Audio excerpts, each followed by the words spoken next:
Ethereum is about to make a massive move, and if that sounds interesting to you, make sure to continue watching this video.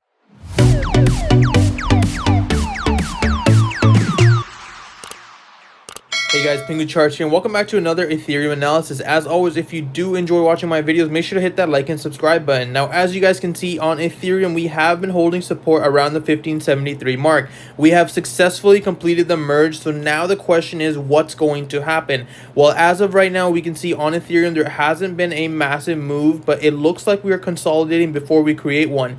As you guys can see, I did mention this yesterday that we did technically have a move like this where it's kind of a head and shoulder pattern, where you had a left shoulder, a head, and now it looks like we're forming the right shoulder.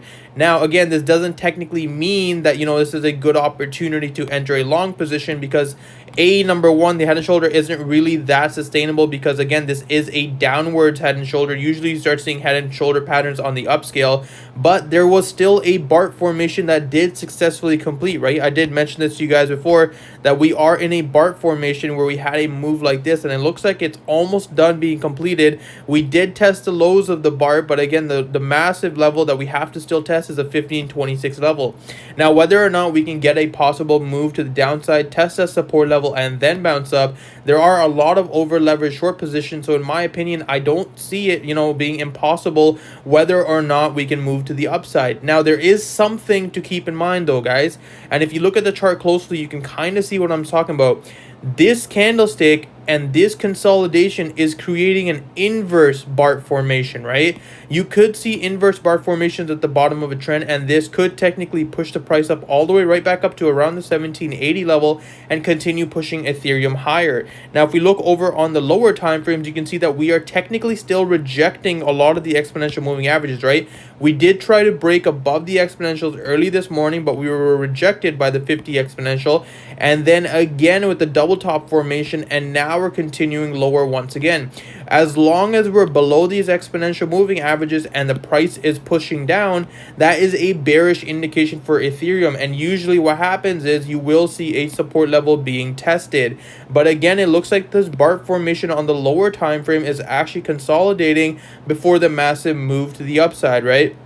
So just keep that in mind for those of you that are looking to short right now. I mentioned that the shorting opportunity was over here, right? Right now, this whole opportunity is just sit and watch, wait for a possible entry, and then re-enter. If you do want to re-enter, again, you could have re-entered on this resistance level. Price broke support, retested resistance twice, and then continued lower, right?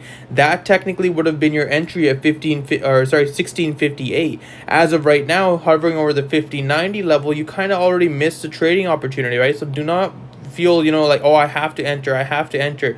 It might be better to wait and see how Ethereum reacts to this level. If this level is broken, the next level of support is around the 1421 level, and if we look at previous price action, you can see that this level was tested down here multiple times before we had that massive move to the upside, right? But you can see that we did have that fake out all the way down to 1356 before we broke the highs and then continued higher. So whether or not that can happen again, that is the question, right? And that looks like a proper move set if we do zoom out on that, right? You can see that the end of the level should have been around the 1421, 1356 before we have that massive run up to the upside. So just keep that in mind when you're trading, guys. Do not enter positions just based off the fact that we're consolidating. I've mentioned this many times before in other videos. You do not want to get wrecked going both ways. So the best thing you can do right now is sit and wait for a proper confirmation and then enter a position. But that's all I have for you guys today. As always, if you do enjoy my content, make sure to hit that like and subscribe button, and I hope you guys have a wonderful day.